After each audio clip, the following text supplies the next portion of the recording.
E aí, pessoal, Camina Samurai Pio na área com mais um vídeo. No vídeo de hoje estaremos falando sobre, digamos assim, migtalização e como ela não é do jeito que certos idiotas falam por aí. Assim, isso aqui vai ser um vídeo um pouco mais curto, já que, bem, não tem muito o que falar, todo mundo aqui já conhece a migtalização bem a fundo. Tem vídeos e mais vídeos e mais vídeos falando sobre o que é a migtalização, sobre o porquê ela existe. Principalmente eu já também acho que já fiz vídeos sobre do porquê ela sempre existiu.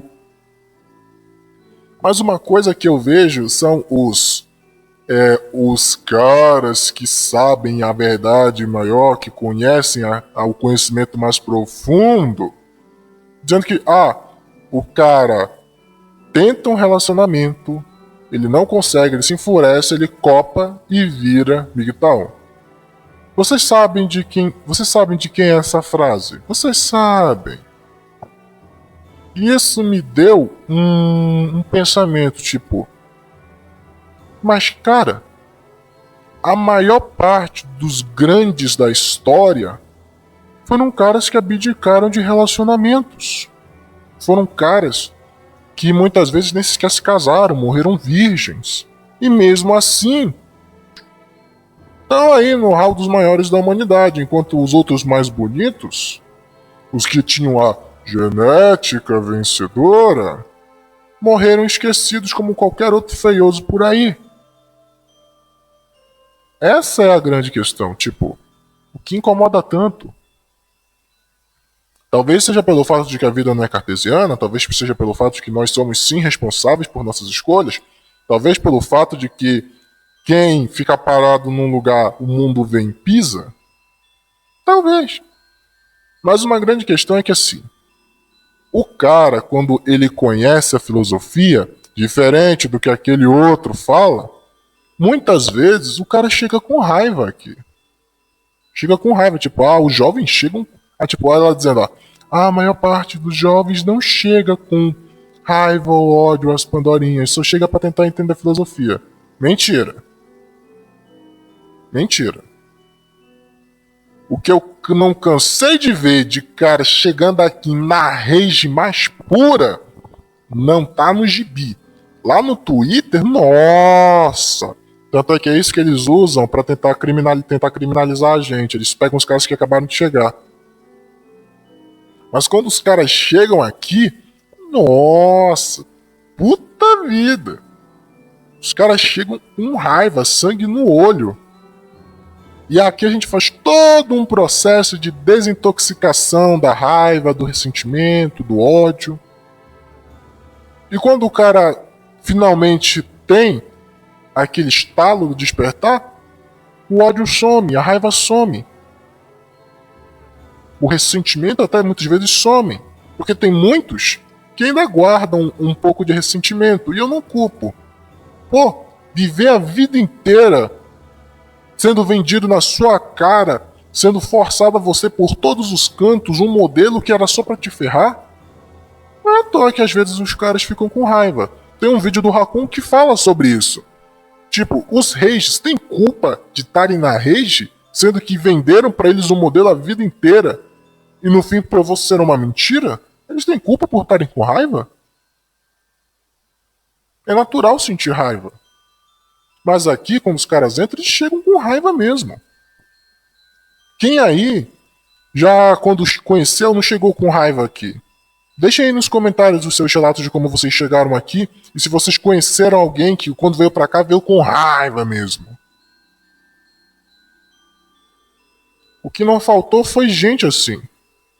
Pô, o padrinho gastou uma cacetada do tempo de YouTube dele aqui só fazendo os caras deixarem essas coisas de lado. Tem um vídeo muito bom dele sobre como ele fala que no fim é só você ainda tentando negar as coisas. Você ainda tem aquele desejo, ainda tem aquela coisa dentro de você, mas você não, você fica com raiva. E ele ensina a desapegar. Um dos grandes ensinamentos do Padrinho durante todos esses anos foi desapegar. Desapegar da raiva, focar em si mesmo, gastar essa energia que você gastaria no modo assim, gastar com você mesmo. O Padrinho fazia isso, o Davi fazia isso.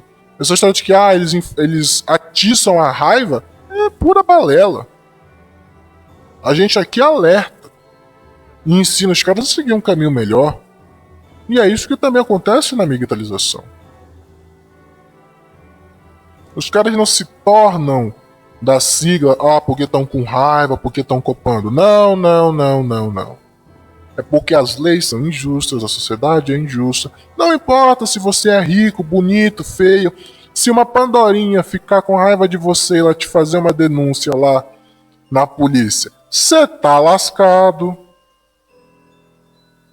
Temos Johnny Depp aí pra provar. Mesmo quando provaram a inocência, o pessoal reclamou, dizendo que mas isso vai diminuir os casos, porque as Pandorinhas vão ficar com medo de ser a próxima Amber Heard. Será que vão ficar com medo de ser a próxima Amber Heard porque estão fazendo a mesma coisa que elas? No caso, ela? Estão mentindo?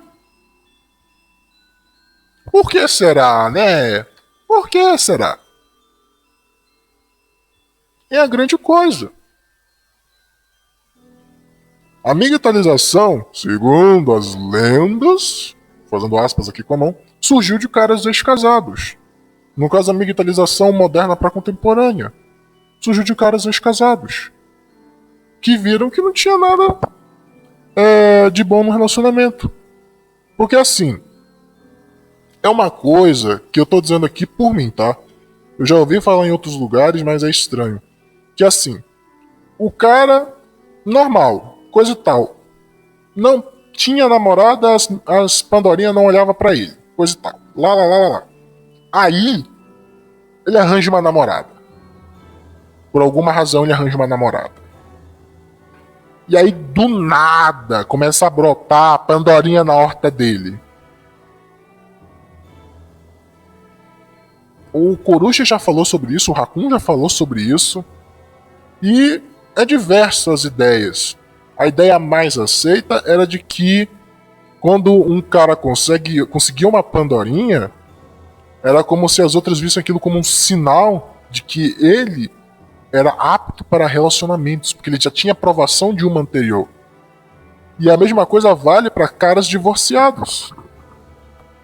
Muitas vezes o divórcio ocorre na fase mais alta do homem, que é entre os 30 aos 45 anos. Sim, por mais incrível que pareça, o auge masculino vai dos 30 até os 45 anos, que é quando a testosterona está lá no topo. Já o auge das Pandorinhas, por incrível que pareça, é dos 16 até os 30 anos, no máximo. Tem estudo sobre isso, tem um gráfico sobre isso.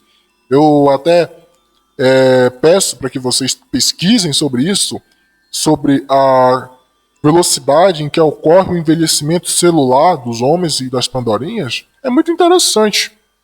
Aquela história de que tanto é que isso é até prego no caixão para quem diz que o inverno não existe, para quem acha que a The Wall não existe. É um prego no caixão para eles. E nisso, quando o cara se divorcia, ele tá na melhor fase dele. No caso, digo, melhor fase dele na questão biológica. Ou seja, ele facilmente poderia conseguir um outro relacionamento. Principalmente os caras da antiguidade. Principalmente o pessoal lá do passado. E também, principalmente, falando agora, dos nossos tempos. Tipo, 40 anos pra cá. Quando a taxa de divórcios começou a ter uma ascendente. Casa das ondas do filme, coisa e tal, lá. E nessas papagaiadas todas, o cara muito bem poderia conseguir um outro relacionamento. Ele tá no auge dele, tá pagando pensão? Possivelmente tá pagando pensão, mas ele agora pode conseguir mais dinheiro, não vai ter que ficar gastando com Pandorinha. Porque se tem uma coisa que eu falo muito entre você ficar com uma Pandorinha Se separar, perder metade dos bens e ainda ter que pagar pensão, fique com se separar e perder metade dos bens e ainda pagar pensão. Porque ainda é um preço muito pífio, monetariamente falando, do que você ter que ficar bancando uma Pandorinha assim na tua casa. Acredite. Monetariamente falando, faz mais sentido você escolher só largar mesmo. E nesse rendezvous todo, surgiu a migtalização moderna contemporânea. Os caras simplesmente pensaram: o que eu ganho me relacionando de novo? Mais dor de cabeça? Foi um pensamento racional que permitiu que eles continuassem. Muitos deles até caras bonitos, caras com dinheiro. Não importa se você é bonito ou feio. Tipo, mas se você fosse um garanhão, se você fosse um xedão, você não ligava pra isso. Ligava. Porque bonito ou feio, o pipoco da polícia é o mesmo. A coronhada é a mesma. O sarrafo é o mesmo. A vara de família é a mesma. Só que o pessoal simplesmente caga e anda pra isso. Esse tipo de pessoa caga e anda pra isso. E aí fica nisso. Ou seja, o cara não tá copando. O cara tá tomando a merda de uma decisão racional que vai fazer o melhor pra vida dele. O que tem de coping nisso? E muitos dos caras da migtalização nem sequer tem ódio. A grandiosíssima maioria, se não 99%, não tem um pingo de ódio por Pandorinhas. Tanto que eles ensinam isso. Eles ensinam os caras a viverem a própria vida e muitas vezes deixar pra lá. Tem aquela história de... Eles não ensinam eles dizem, não sinta nada por elas além de apatia. Porque se você sentir raiva ou ódio, você ainda tá ligado a ela. Porque amor e ódio não são duas forças opostas. São dois lados da mesma moeda. Que estão ligados ao desejo. Estão ligados ao querer estar com aquela pessoa, querer ter aquela pessoa. Eu estar na vida daquela pessoa. Quando você sente apatia, você caga e anda. Aqui é o Caminho da Samurai Pio. Curtam, comentem, se inscrevam no canal, compartilhem o vídeo aí. Até a próxima!